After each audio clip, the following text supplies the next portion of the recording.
फूल परत उमलत नाही.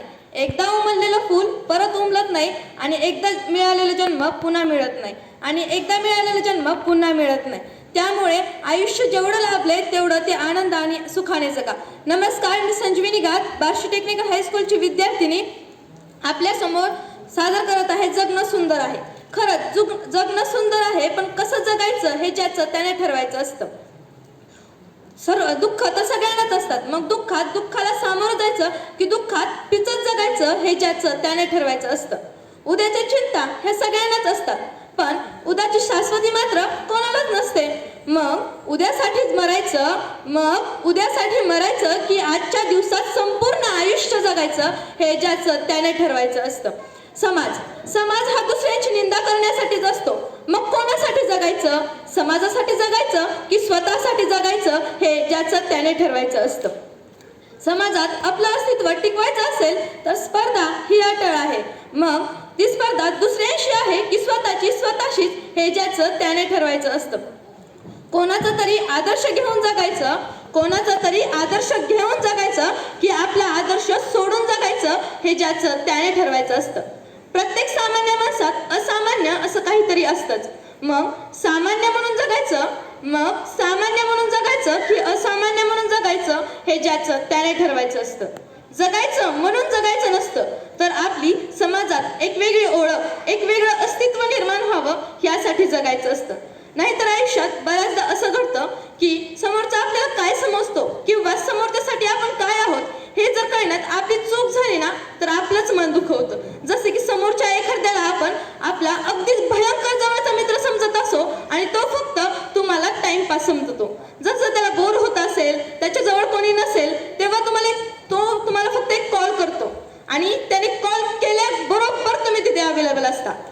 भले तुम्ही इंटरेस्टिंग बोला, हसवत असाल, पण त्याला जेव्हा बाय चॉईस वेळ घालवण्याची संधी येते ना तेव्हा तो वेगवेगळ्या लोकांसोबत बोलताना भेटताना दिसतो आणि आपल्याला काय सांगतो, अरे मित्रा मला टाइमच नाही, अरे खूप काम पेंडिंग पडले.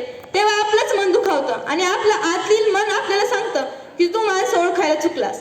पण जेव्हा आपण त्या दुःखातून बाहेर निघतो आणि स्वतःच्या पायावर उभा राहतो तेव्हा तो व्यक्ती कधी ना कधीतरी आपल्यापर्यंत येऊन पोहोचणारच. कारण की हे जग गोल आहे, त्यामुळे इकडून जाणारी माणसं कधी ना कधीतरी कुठल्या ना कुठल्या तरी प्रवासात आपल्यापर्यंत येऊन पोहोचणार. मग इकडून ते लांब असताना त्यांना ओरडून आपली बाजू सांगण्यापेक्षा ते जेव्हा आपल्या समोर येतील तेव्हा ते आपल्याला अनुभवतील, ते जजमेंट घेतील. ते जजमेंट डेफिनेटली त्यांच्यावर अवलंबून असेल, त्यांच्या कुवतीवर अवलंबून असेल. त्यांची कुवत असेल तर ते समजून घेतील आणि कुवतच नसेल तर आपण तरी काय करणार. कारण की त्यावेळेस त्याची चूक असते, आपली नसते. ते स्वतः त्याच्या पायावर धोंडा मारून घेतलेला असतो. त्यामुळे तो मित्र सोडून गेला काय किंवा आणखी सोडून गेलं काय, आपण आपलं आयुष्य जगायचं आपलं आयुष्य संपवायचं नसतं, तर खंबीरपणे उभं राहून स्वतःच्या पायावर उभं राहून सक्सेसफुल होऊन आपल्या आई वडिलांबरोबर आपल्या संपूर्ण फॅमिली बरोबर सुखी समाधानी आनंदात आयुष्य घालवायचं असतं. त्या 4 दिवसाच्या दुःखासाठी आपण आपलं 4 वर्षात जेवढं लाभेल तेवढ्या आनंदासाठी, तेवढ्या सुखासाठी का मुकायचं बरं? नाही. आई वडिलांनी आपल्याला त्याच्यासाठीच मोठं केलेलं असतं का? कोणी सोडून जाईल, कोणी आपल्याला ही करेल. तुमच्या आई वडिलांनी तुम्हाला किती कष्टाने मोठं केलेलं असतं, म्हणून कोणी सोडून गेलं, कोणी काय केलं तरी अजिबात कसलीही परिस्थिती आली ना तरी आपल्या आई वडील कसल्याही परिस्थितीत आपल्याला सोडून जाणार नाही. त्यामुळे आई वडिलांचा विचार करायचा आणि आपलं आयुष्य एकट्याच आहे, त्याच्यामुळे ते एकट्याने फुलवत राहायचं. सोबत कोणी नसलं तरी ते एकट्याने फुलवत राहायचं. मृगाकडे कस्तुरी आहे, फुलाकडे सुगंध आहे, सागराकडे अतंगता आहे, माझ्याकडे काय आहे म्हणून उदास व्हायचं नाही, तर खंबीरपणे उभा राहून आव्हान करायचा त्या सूर्याला.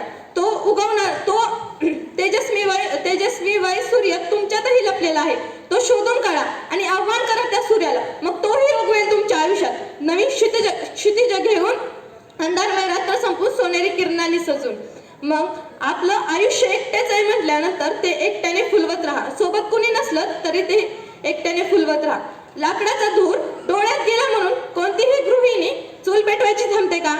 नाही ना. मग आपण तरी का थांबायचं कोणी सोडून गेल्याने?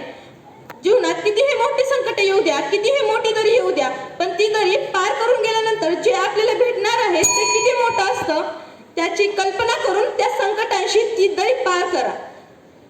ती दरी पार करा. एवढे बोलून मी थांबते. धन्यवाद. धन्यवाद.